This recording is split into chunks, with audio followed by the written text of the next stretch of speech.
ইনশাআল্লাহ। পিরোজপুর জেলা আমাদের একটা আবেগের জেলা। পিরোজপুর জেলা একটা সৌভাগ্যবান জেলা।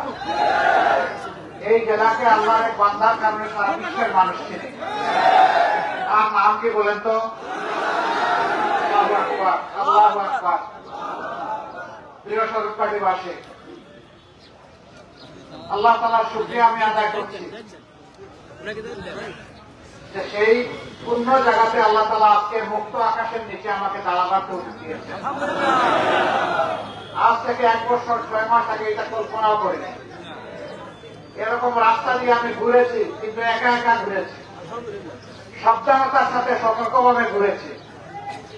কোনো সময় অনাকাঙ্ক্ষিত লোকের মুখোমুখি হয়েছি। দেশ থেকে বিদেশে সফর করতে যাব, সেখানে আমাকে আটকানো হয়েছে। আমার পাসপোর্ট 2 বছর দেওয়া হয় নাই। আমাকে যুদ্ধ করে লড়াই করে আইনের মাধ্যমে পাসপোর্ট পেতে হয়েছে। আমি কি চোর? আমি ডাকাত? আমি খুনি? তাহলে একজন নাগরিক হিসাবে আমার পাসপোর্ট আমি পাইনি কেন? আমি পাইনি গরম ভাতে বিলাই বেজার। যে ভাতটা খাবে তার জন্য গরম হলে ভালোই লাগে, কিন্তু বিড়ালের যে মুখ পুড়ে।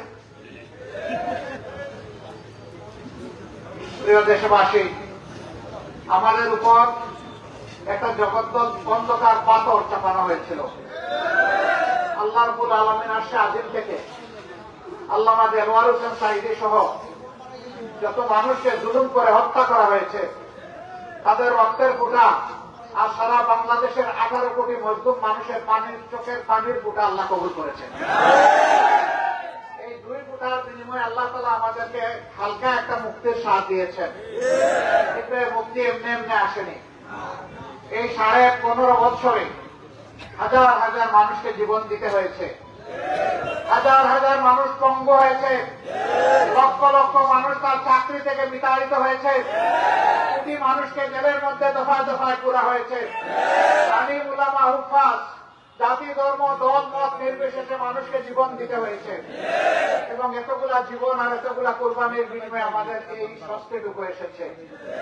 আমি যে সমস্ত আল্লাহর বান্দারা এই লড়াইয়ে জীবন দিয়েছেন, মহান মনিবের দরবারে দোয়া করি আল্লাহ তাদের সকলকে শহীদ হিসাবে কবুল করুন।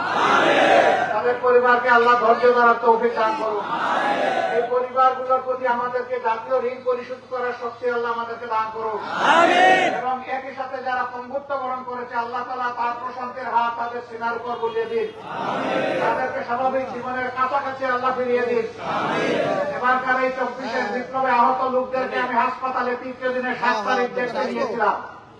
কারো হাত নাই, কারো 2 চোখ নাই, কারো 1 পা নাই, কারো 2 পা নাই। আমি তাদের শয্যার পাশে বিছানায় বসে চুমু দিয়ে জিজ্ঞেস করেছিলাম, তোমার কেমন লাগে? বলে যে আমি খুশি। আমি জিজ্ঞেস করলাম, তোমার এই কাটা পা কাটার হাত নিয়ে তুমি খুশি?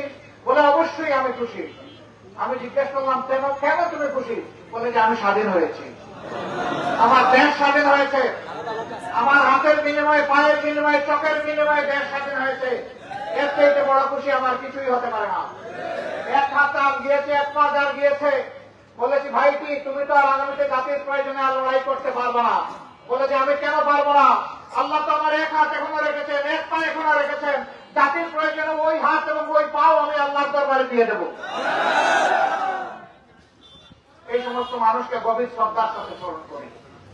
এই বিপ্লব কোন দলের নয়, কোন দলের কৃতিত্ব নয়, গোষ্ঠীর কৃতিত্ব নয়।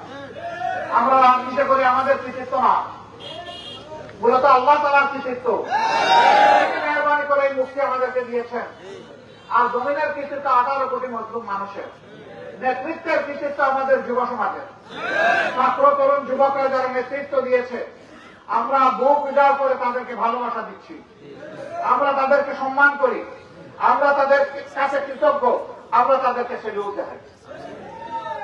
একবার এক সন্তানকে গণসংবর্ধনা দেওয়া হচ্ছে তার কৃতিত্বের জন্য, একাডেমিক প্রাতিষ্ঠানিক কৃতিত্বের জন্য তার অনেক প্রশংসা করা হচ্ছে।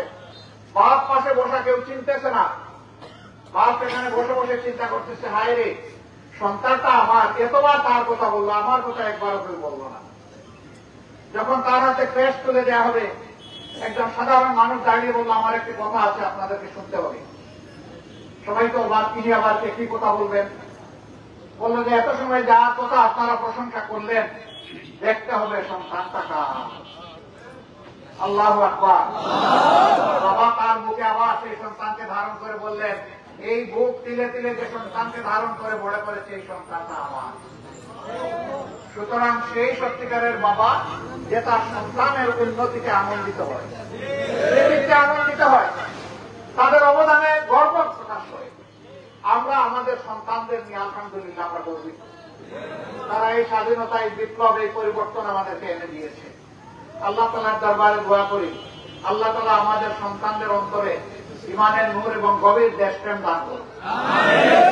এই সন্তানেরা, তোমাদেরকে কথা দিচ্ছি, আমার এই বয়সে আপনারা হয়তো দেখতে পাচ্ছেন আমার চুল, ভ্রু, দাড়ি সবকিছু পাকা। মনে করতে পারেন যে আমি একজন বৃদ্ধ মানুষ। আমি বৃদ্ধ নই। আল্লাহ তাআলার কাছে দোয়া করি, আল্লাহ যেন আমার কল যুবকের কল রাখেন। যতদিন আল্লাহ হায়াত দিবেন আমি যেন যৌবন নিয়ে বাঁচতে পারি। যুবকরা, তোমাদেরকে কথা দিচ্ছি, তোমাদের মিছিলে আমি থাকবো ইনশাআল্লাহ।